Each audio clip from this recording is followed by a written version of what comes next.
So there is some details emerging on this particular story, Natalie. Professor Justice Bale is the head of department at the Public Administration's Health Service Management at the University of Ghana Business School. He joins us on Skype, and I also have Dr. Eric Odrosai. He is also a lawyer, a legal practitioner, and also the dean of the graduate school of the Institute of Local Government Studies. He joins me on the telephone also for a discussion on this. Doc, I thank you very much for your time this evening. Before I go to Professor Bale, Dr. Odrosai, can you hear me? Good evening to you, sir.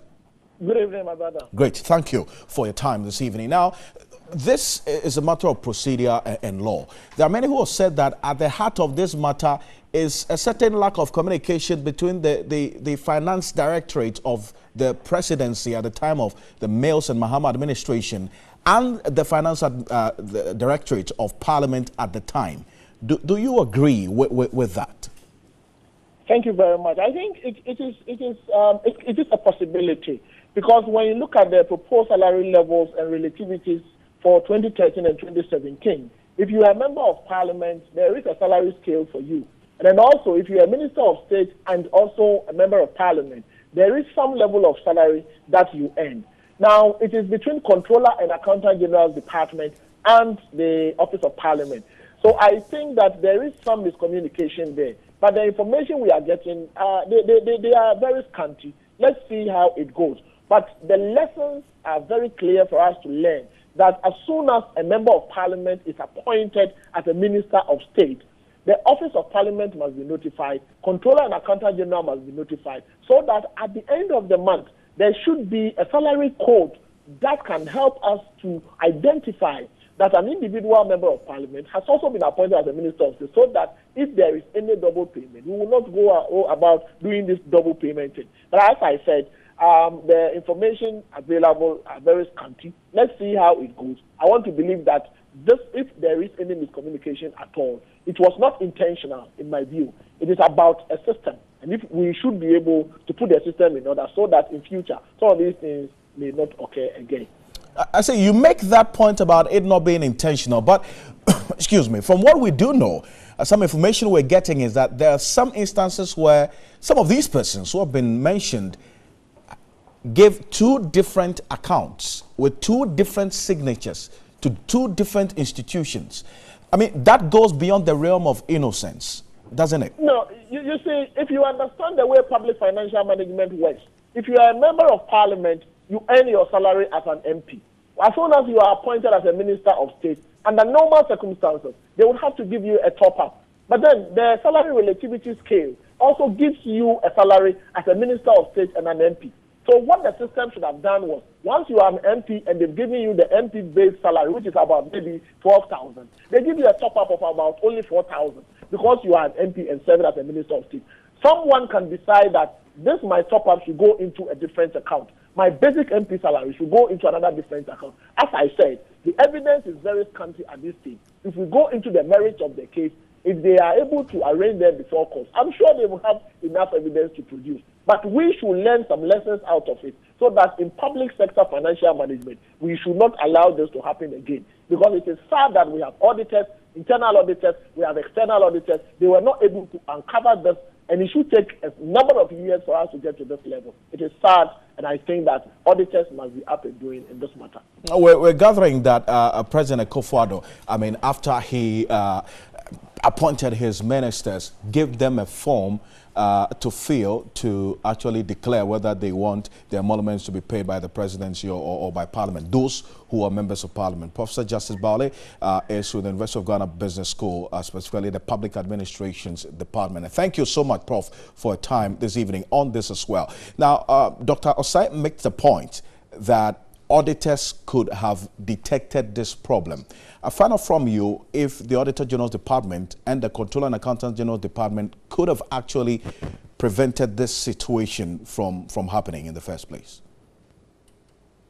Good evening. I'm sorry, but your line broke at some point, so I did not get exactly what the question that you put to me was. I was asking if the Auditor General's Department and the Controller and Accountant General Department could have played a role to prevent this situation from happening. Thank you. My view is that this issue is a very complex issue, and it points us to a very big problem within our system. A problem that is not entirely the problem of Accountant General and even Auditor General. It points us to a problem of when or what it is that people are entitled to when they get appointed into public service. One of the things that I have completely been amazed at is the fact that when I heard the accused people talking, I was wondering why we do this ourselves. So people get appointed and they have no idea, for example, exactly how much they are entitled to, and they are being paid on account. And they are being paid on account to say that you are getting money, and at some point in future, we will determine whether or not you got more or less. And if you got more, then it means that you have to refund. If you got less, then it means that we pay you the difference. And I think that is completely unacceptable. And that's what I say, that this takes us to a bigger problem. So people get into office. So last year we saw people into office in different capacities. We don't know exactly what they are entitled to. If we know who determined that, must we wait to the end of their term as MPs or ministers of state before we are told that this is what they are entitled to? I thought my understanding of the system had been that the determination of the emoluments of the members of parliament and the executive are done in periodic intervals, and that whatever is determined previously is what reigns until a new determination is made. If that is the case, and if that is correct, then it presupposes that if I were to come into office as minister, whatever it is that the previous minister got, of course, along with some adjustment in salaries to take care of inflation and annual incremental jumps, I get that. And so I know exactly what my salary is. There is no way I would go into an office and continuously work and get paid on account when, in fact, I don't know exactly what my salary is. Great point there, Professor Justice Bali. I don't want to thank you, but finally with you, Dr. Dosai, if you can hear me. Now, one of them, Comfort Doyo, makes a point that they were even paid their balance, and that really means that they thought there was nothing wrong with it. With the criminal investigations initiated, would you support that move to get to the bottom of this? Oh, definitely. I'll support that move. Any move that would inject discipline in the financial management system of the country, I'll support it. Because we need to get to the bottom of this matter. Let us clean the system. Let us start with a clean bill of health. Let us make sure that we put it behind us. Because we don't have enough resources as a country. We should not allow this resource to go down the drain. So I would support the CID to go into the matter to the bottom so that we get to it and resolve the issue once and for all. We shouldn't be having these discussions again in the next 4 years.